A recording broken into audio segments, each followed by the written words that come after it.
De vuelta estamos en el Matutino 91. Primero felicitar al señor Nuno da Silva, que está de cumpleaños hoy, padre de nuestro amigo Rodrigo da Silva. Y de Nuno. Y de Nuno, claro. Parte de esta gran familia también de hace muchos años. Rodrigo, don Nuno, feliz cumpleaños para usted. También nuestra querida Monse, que anda conectada por ahí con nosotros tempranito. Monse, ¿qué es lo que dice Monse? ¿Sin café? ¿Qué es lo que dice ahí? Ayúdame, Sergio. Por favor. Vamos a ver, agua sin café, 90 horas de ayuno. En eso está ella. Oye, no haga eso. Di que 90 horas de ayuno sin comer. Too much. Solo too Monse, much. solo Monse. Se te quiere, Monse. Gracias por la sintonía. Bueno, vamos a conversar ahora. Sí. Una vez más se exige que se detenga el proyecto Romero en San Juan. Estábamos hablando de eso en los titulares. También se habla de la explotación minera en la Cordillera Central Madre de las Aguas.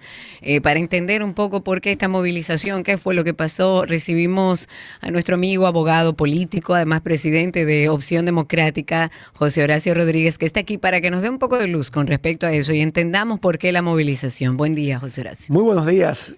Sí, ayer estuve participando en la marcha llamada Marcha por el Agua y por la Vida, que fue convocada por la Coordinadora Nacional Popular. Derechos fundamentales. Así es, junto a más de 30 organizaciones sociales y también organizaciones políticas se dieron cita en el día de ayer en esa marcha que partió desde el Parque Enriquillo, hizo una ruta que terminó en los alrededores del Palacio Nacional, porque el reclamo iba dirigido directamente al presidente de la República y las organizaciones exigían que se detenga el proyecto Romero en San Juan y la explotación minera en la Cordillera Central Madre de las Aguas. Danos un poco de contexto para entender. Bueno, esta es una de decenas de explotaciones mineras que se están autorizando en todo lo largo y ancho de la geografía nacional que ponen en peligro la producción de agua. Recordemos que el agua es un recurso limitado. Claro que lo es. Y ante el calentamiento global, la República Dominicana está catalogada según diversos estudios e informes de Naciones Unidas como uno de los 10 países del mundo más vulnerables ante el cambio climático. Porque al nosotros ser un estado insular, es decir, que somos una isla, el impacto es mayor y se prevé que así como parece contradictorio, pero lo que prevén estos estudios científicos, con el aval de la comunidad científica, es que así como habrán aumento de inundaciones y de saturación de los suelos, también hay aumento de las sequías.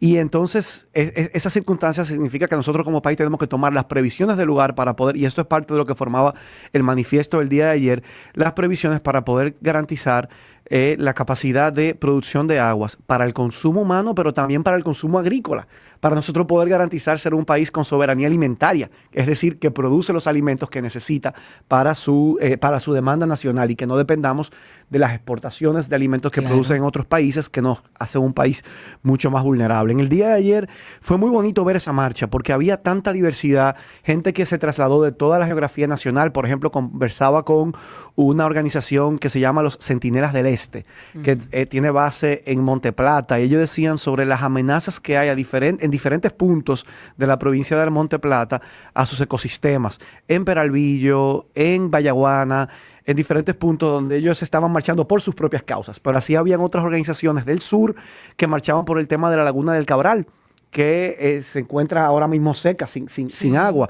Y pronto ahí conversé con uno de los representantes de la sociedad, de la Asociación de Ciencias de la UAS, que nos decía que esta semana van a publicar un informe, me parece que para final de mes, en octubre, van a publicar un informe que dicen sobre lo que está pasando en la Laguna de Cabral. Y ellos dicen, y luego que el informe se publique, me gustaría luego compartir aquí. Yo también me encantaría verlo. Porque ellos dicen que ese es uno de los esquemas de privatización del recurso del agua, lo que está pasando en la Laguna de Cabral.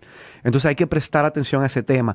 Pero también estaban los pobladores de Cotuí, que siguen denunciando como la nueva presa de cola que se pretende construir para continuar las operaciones de la Barrigol amenaza la vida y la salud de los moradores de la zona. ¿Y que vienen denunciando? Que no se está cumpliendo la ley que establece que esas operaciones mineras deben dejar un porcentaje de sus ganancias a las comunidades donde se encuentran, y que han sido desplazados de su entorno, de sus comunidades, y muchos con enfermedades, que ya hay estudios que demuestran que tienen metales en la sangre algunos de estos moradores de esa zona, porque es altamente contaminante, y esa presa de cola, esa nueva presa de cola es una gran amenaza para la salud, para el medio ambiente, para la sociedad, para la sostenibilidad socioeconómica del país y de la zona. Entonces decía, muy bonito. También hubo organizaciones políticas, muchas sin reconocimiento, pero que se organizan y participan y defienden estos derechos, que como tú decías, Karina, estamos hablando de derechos fundamentales, porque ya la Constitución de la República reconoce los derechos medioambientales como lo que los doctrinarios y juristas llaman como derechos de tercera generación. Tenemos los derechos de primera generación, que son los derechos civiles y políticos, donde se encuentra, ¿verdad?, cuando se reconoció el derecho a la vida, el derecho a la libertad de expresión, que ejercemos en esta cabina, claro, y en esta sede de RCC Media, el derecho a la libre circulación, que uno da por sentado y que no recuerda que en época como la dictadura de Trujillo no teníamos el derecho de salir del país cuando quisiéramos. No. Había que ir al gobierno a pedirle el pasaporte para explicar por qué uno iba a salir del país. O incluso para movilizarse internamente de una provincia a otra, a veces había que reportar en la gobernación que uno iba a hacer a otra provincia. El derecho a la libertad de circulación es un derecho que hemos conquistado en esta democracia. Esos son derechos de primera generación. Luego tenemos los derechos de segunda generación, que son los derechos sociales y culturales. Esos derechos, por ejemplo, el derecho a la educación, el derecho a la salud, el derecho a la vivienda, al acceso al agua potable. Ese es otro derecho que ayer se estaba defendiendo y por el cual nos estábamos movilizando. Y luego ya están los derechos de tercera generación, que son derechos en abstractos que se reciben en colectivo, como el derecho a un medio ambiente sano. Los derechos culturales también entran dentro de los derechos de tercera generación. Entonces, eso es lo que estábamos ejerciendo ayer, un ejercicio de ciudadanía consciente, crítico, activo y participativo.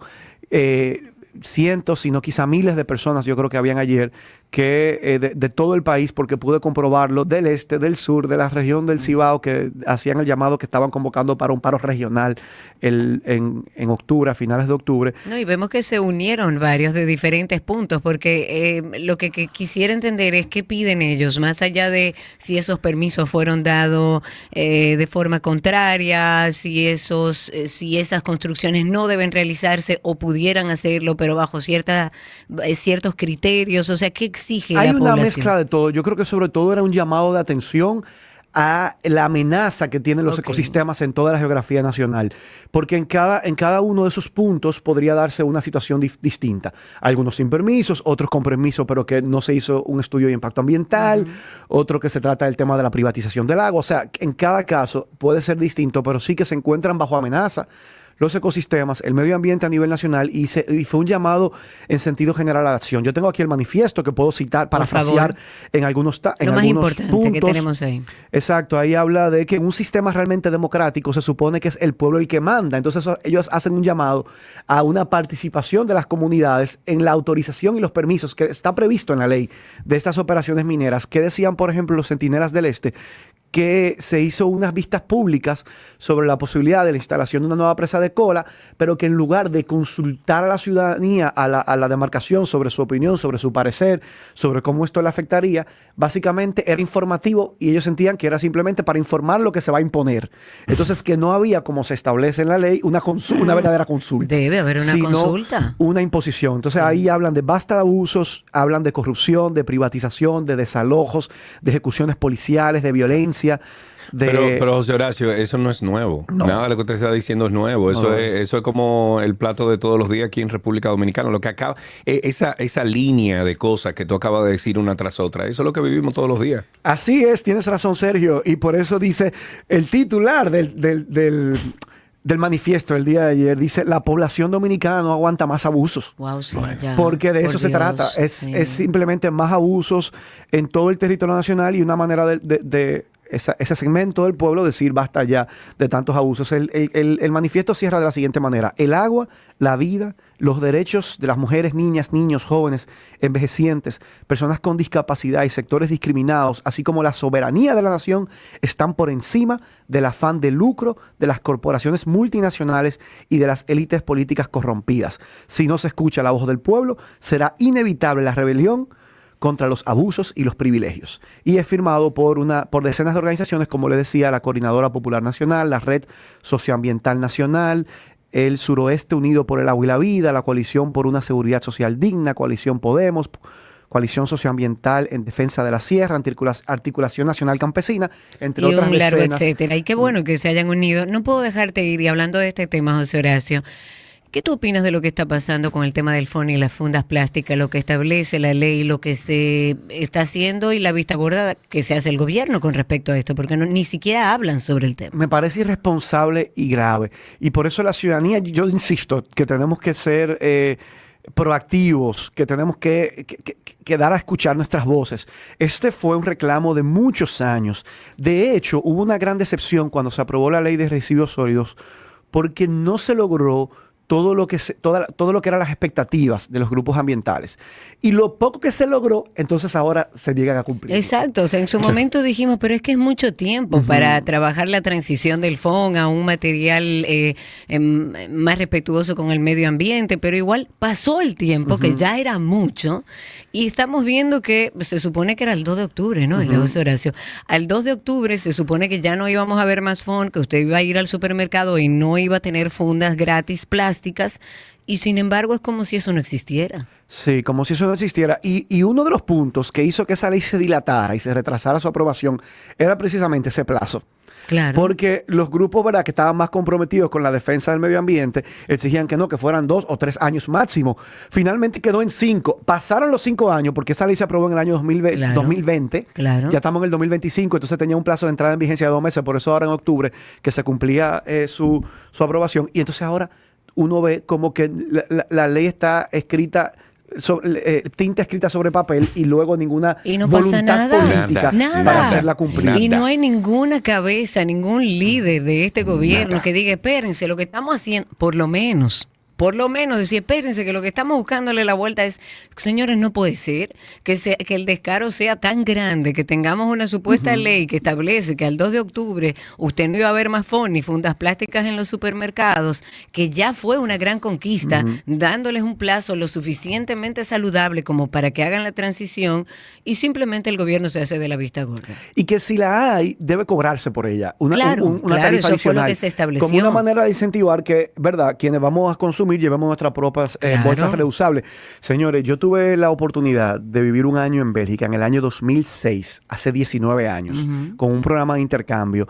Y yo me acuerdo que para mí era un choque cultural. Un joven de 18 años que sale de aquí, de la ciudad de Santo Domingo, había salido muy poco del país, por pocos días, y llego a esta nueva sociedad desarrollada, un país desarrollado, pero yo estaba en una zona rural. Yo vivía rodeado de campos de manzana, papas y fresas y granjas. Y entonces a mí me sorprendió, en ese momento yo no conocía ni tenía esta sensibilidad, cómo eres una familia clase media acomodada, que al supermercado iba con sus bolsas reusables y todo así. Y para mí eso fue como un choque, porque yo decía, ¿y por qué? Va incómodo. Bueno, pero entonces, eso fue como para mí una educación. Claro. Sí, podrá ser más incómodo, pero tú no estás generando un desperdicio. Yo lo que quiero que alguien me explique, ¿por qué es tan difícil, por ejemplo, en los supermercados, tener fundas de papel? ¿Por qué es tan difícil tener? Venderlas como en cualquier parte. Es que, óyeme, es que el problema no es el supermercado. Cari, el supermercado gasta una fortuna de dinero en esas fundas.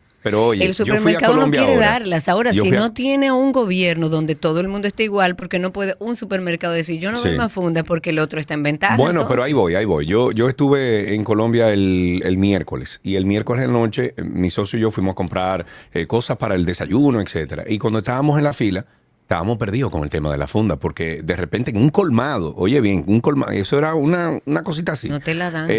No las dan. Y la chica dijo, no, ustedes pueden comprarla de plástico o comprarla reusable, pero yo no le voy a dar fundas a ustedes. No.